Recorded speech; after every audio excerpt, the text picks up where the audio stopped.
Well, hello again. It is time for Revelations from the Trails, episode 2, which I think is episode 73, maybe, in the Dare to Begin Small Mighty podcast.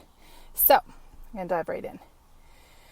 I was reading a book this morning. I think it's called Dollars Flow to Me Easily by Richard Dotts. Very interesting book.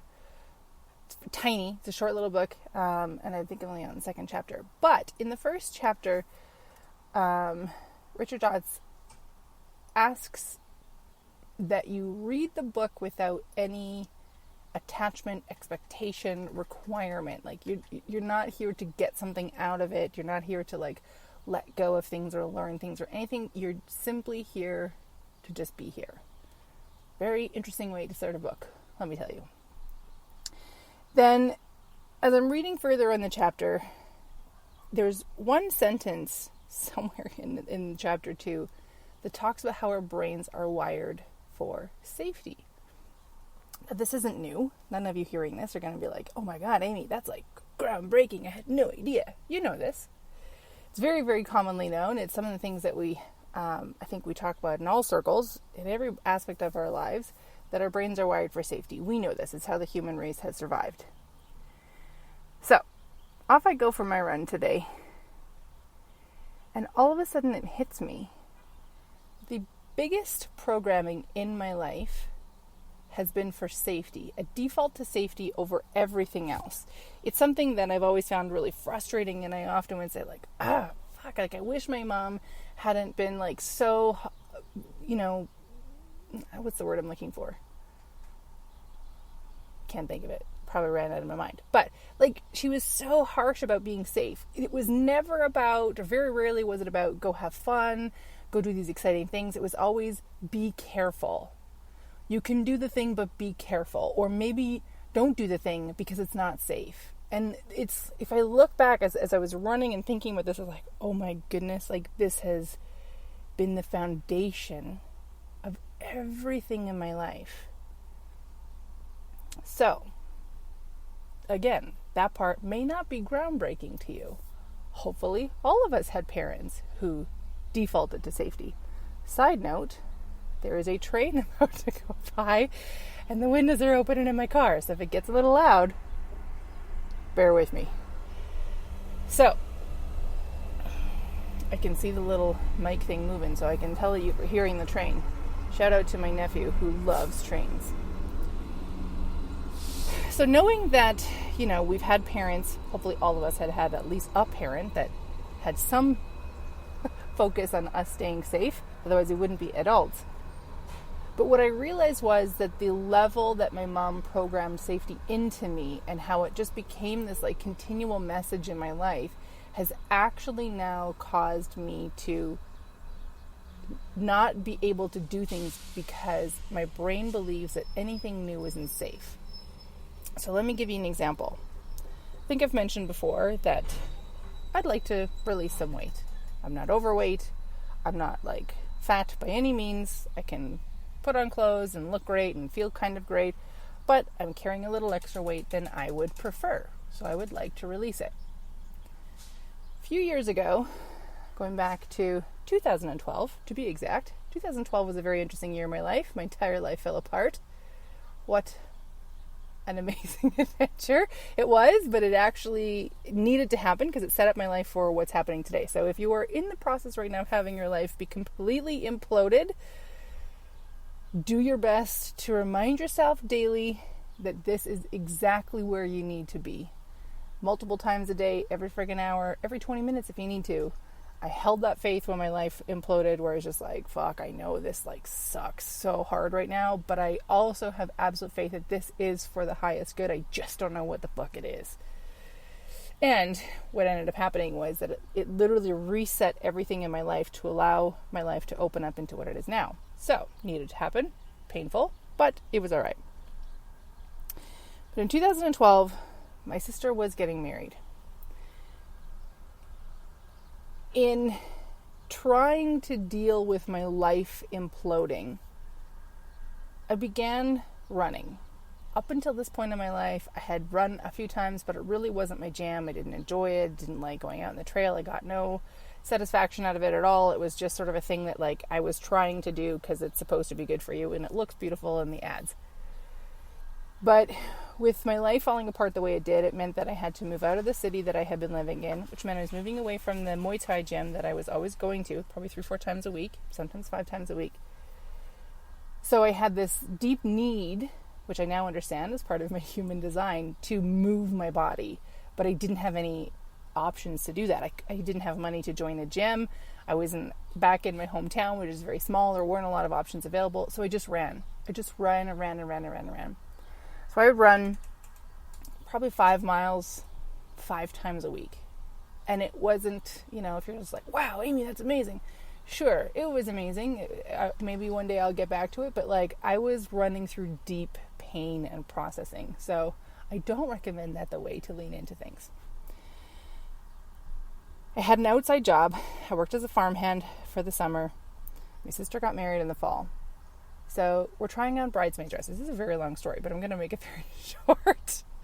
We're trying on bridesmaids dresses. And for anybody out there who's ever tried on bridesmaids dresses, you know that it's not really, hopefully the bride is asking you your opinion, but at the end of the day, it is not what you want most that matters. It is usually whatever the bride wants. So totally fine. I'm totally down with it. We can make that happen. We're in the store, and it was my sister. So I have 2 sisters. My older sister getting married. My younger sister and I were bridesmaids. And my sister had picked out this dress that she really liked. Loved the color. Great. Whatever. We go to try it on. They only had 2 sizes in the store. They had a size 4 and they had a size 14, I think, for some reason. So my family has always traditionally been fuller hipped.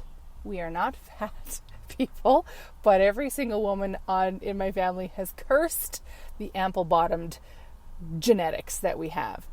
And I've watched for years my mom and both my sisters struggle with their weight and wrestle with gaining weight and losing weight and never being able to like release enough. So all of my time running and all of this like exercise and my outside job and everything actually led to me losing a ton of weight. It was so slender at that point. I was very, very strong, super tan because I worked outside. I was all the things that everybody wanted to be, and it did it without even trying. So, any of you women out there, maybe even guys, probably are like, fuck you, Amy, I hate you for having been that easy. Remember, I was in deep pain and processing, so I don't recommend going about it this way. So we're in the change room of the store. We're trying on these dresses, and I know the size 14 isn't going to fit. I know that. The salesperson knows that, but she's like, let's try it on. We'll just, we just need to, I'll measure you to get a sense of what size you need, but then at least you can get an idea of how the dress looks. Great. She comes back a few minutes later with the other dress. She's like, I think you should try this dress on. I'm like, I thought you said the only other size you had was a size 4. She says, it is. Like, I'm not a size 4. I've never been a size 4 in my life. She's like, I think you should try it on. So with some heavy caveats of, if the dress blows up when you try to zip me into it, I am not paying for it. Off we go. We try it on. To my utter disbelief, the dress fits. Now, it's snug as hell. It was not a comfortable fit. But I'd never been a size 4 in my life, and neither had my sisters. And the reaction that came from that moment was very fascinating. My older sister said to me in front of everybody, you could see that this was really bothering her, and she's like, you better not outshine me on my wedding day. It's my day. It is not okay for you to look better than me on my wedding day. Which is such a funny thing to think about, because how could a person outshine the bride, right? Like, there's not a thing I could wear other than maybe if I showed up in some fancy wedding dress that I could possibly outshine.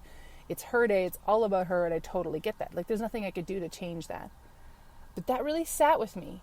So then, move forward, put more weight on again, had a happier life, all the things. What came out of that was the deep realization it is not safe for me to be slender. It's not safe, because I'm going to take the derision and the judgment and receive the external spread of someone else's shame, right? That's what's going to come to me. So it's safer for me to carry a little extra weight, because then I'm not seen as a threat. That's one thing, one way that I realize that I've been realizing this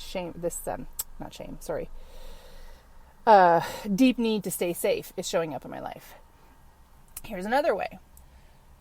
I mentioned a number of times that I took this Manifestation Babe course. I may have mentioned as well that I would love for my boyfriend to take the course, and he's expressed interest, but we haven't really gotten into it, and I'm not about to like drag his ass through it. But what I realized is that I have, for years, as I've been pursuing my own growth, my own development, really been afraid that as I continue to grow and expand, and if he actively chooses to do nothing, we will one day grow apart. And we've had conversations about that, and I've said, I made the decision that I'm still going to actively go after my growth. And if that means that we don't make it, well, then I need to be okay with it, because I'm not okay with my life being where it is. So I started making some changes for growth, and I started to practice releasing some of those things. But what I realized today is that it's still not safe in my mind to fully hit those moments of growth, because I still have this fear and this belief that it's safer for me to only grow a little bit so that he can be okay, like he can sort of adjust to it, and I can like see how that impacts our lives. But I can't have exponential growth. I can't have those quantum leaps, because that's not safe. That could be what breaks us. So I will find ways, totally unconsciously, to keep myself in a reasonable growth pattern that my subconscious believes is safe for me to still exist within my relationship. One more way of staying safe: work. I want to give you lots of tangible examples to see if any of these things hit for you. I mentioned that I recently started a new role. And when I started in my new role, I'm so excited. Part of why I chose the role that I did is because I wanted to work with the person who is my boss. She's an absolute powerhouse. I came in, even just the 2 interviews that I had as preparation for the role, I came to deeply respect and admire her. And I'm like, I want to learn from this woman. She is a powerhouse that I want to learn from. And she mentioned to me that the team that I'm leading and the organization that I'm in, of which, as I mentioned last week, I am the lead, which is kind of terrifying me, we need to do big things. And she said, like, we have to fail. And that sounds funny to say we have to fail. We don't have to fail at what we're going to do, but we have to be willing to like lean in and be willing to fail. Hopefully we're going to have successes. We're going to have some successes, but we're going to have failures along the way. We got to be okay with that. And she said to me that, like, she's on board and she's totally fine. And like, we need to be aware of when we're failing and where the impact is. So if we're trying something new, we can fail at trying something new, but we need to have all the fails of the new thing before we roll it out at a bigger scale, if that makes sense. But that need to fail, or that ability to fail openly, flies completely counter to the point of the deprogramming I have of needing to stay safe. So it's very interesting. I've always, you hear so often people talk about, every visionary leader that you ever talk to or listen to, maybe you don't talk to a lot of them, but you're listening to their interviews, talks about the need to fail forward and to fail fast and to fail, as quickly and as spectacularly as you can, so you can learn and keep going, right? That's the whole reason why they want the failures. Not because, look, we failed so many times, we're amazing, but like, let it fail so that we know what's not working and we can correct and keep going, right? The only way to know if something's truly working is if it's failed a whole bunch of times on the way and you've corrected for those things. So, cool. But as I continue rising in the levels of my work, failure has bigger impact. And that ability to fail, or the safety net of being able to fail, has not always been present in my work. It very much depends with who you're working with. So now that I recognize, oh my God, I have this deep programming of safety, now I also know that the next time I meet with my boss, I need to say, look, I've recognized this programming in myself, and here's how I see that this could get in the way of what we want to do. And I'm 100% like on board, and I want to do all these things, and here's what I'm going to need from you. So one of the things that I'll probably need from her is a bit more acknowledgement and focus on the positive when we have big fails, and a reiteration continuously that it is okay, that it is all right for me to fail, that I'm not going to be fired if we fail really fucking hard. Because otherwise I will default into that subconscious programming of, this isn't safe, I love my job and I want to keep my job, and therefore if I do this thing and it blows up spectacularly, I might lose my job, so we can't do it. These are just 3 areas that I've been thinking of like, holy shit, I can't, no wonder I haven't manifested some of my realities in my life. I've only manifested certain ones in my life because the ones I've manifested in my life I've believed are safe for me. Very fascinating as I think about my level of income right now. So as I got promoted, I also of course get a salary increase. The salary increase wasn't quite what I was hoping for. So I've been really leaning into reflecting on that and asking questions about that and kind of trying to figure out what it is that I believe that caused this particular reality of the salary. And as I was thinking today about this idea of safety, what I realize is that there must be something in my mind, in my deep subconscious, that says this target salary that I wanted to achieve isn't safe for me. Don't know why.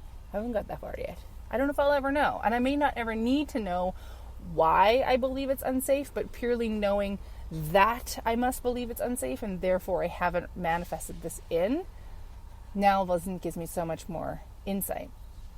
So as I look at all the things that I want to do, I look at my business, Mountain Girl Boutique that I mentioned last week. I look at the impact that I want to have. I have this vision of having enormous impact in the world, and I'm continually thinking about, well, how can I possibly do that? And I'm going to be opening myself up to so much pushback. As a woman, we are even more so programmed for safety first.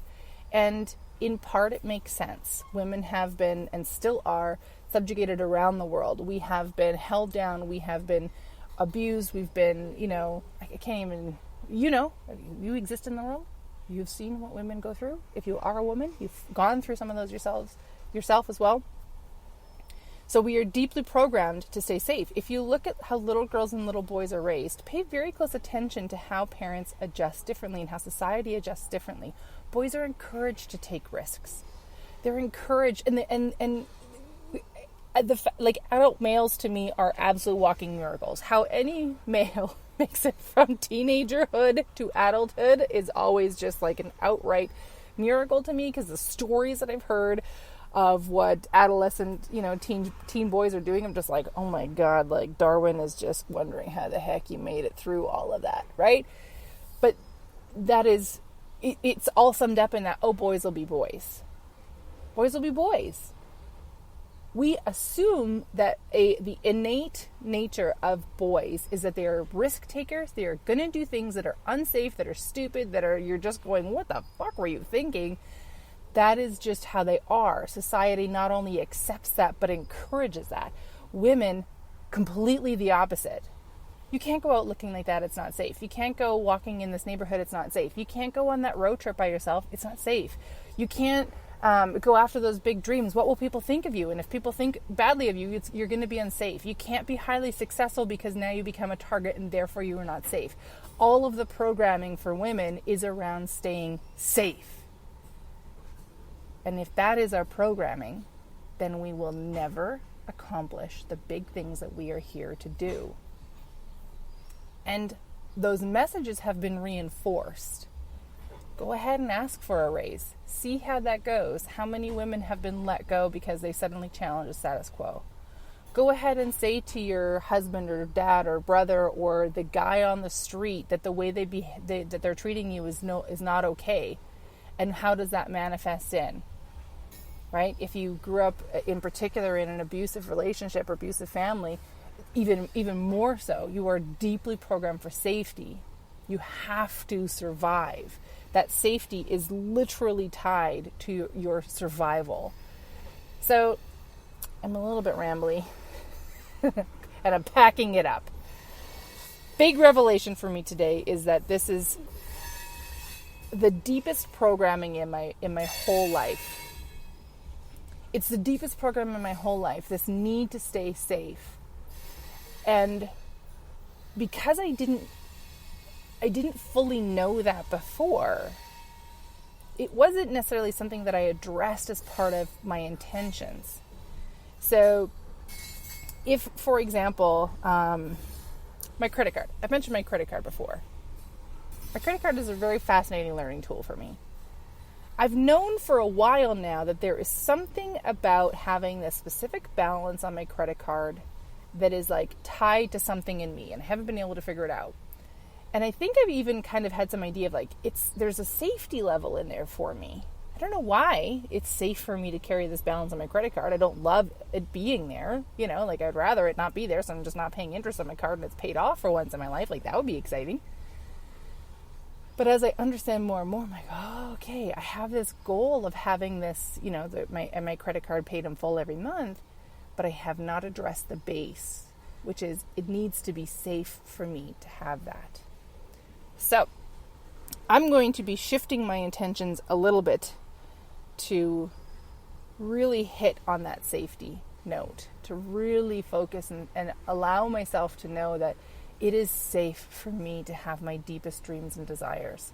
It is safe for me to have quantum growth in my life, and that it's still safe for me to have that and be in my relationship. It's safe for me to go out and own my voice and do these big things and have this impact that I feel so like deeply, deeply called to in the world, but I have been holding myself back from doing it because I've been trying to keep myself safe. So, with that, the train is picking up speed, if you can hear it in the background. I'm off to go have some lunch, and then we're heading to the mountains. I trust that what I've shared today will hit the right ears and hopefully give you some insight and have you asking some of those amazing questions to help you uncover what might be holding you back. Maybe for you it's safety like it is for me, but maybe it's something totally different.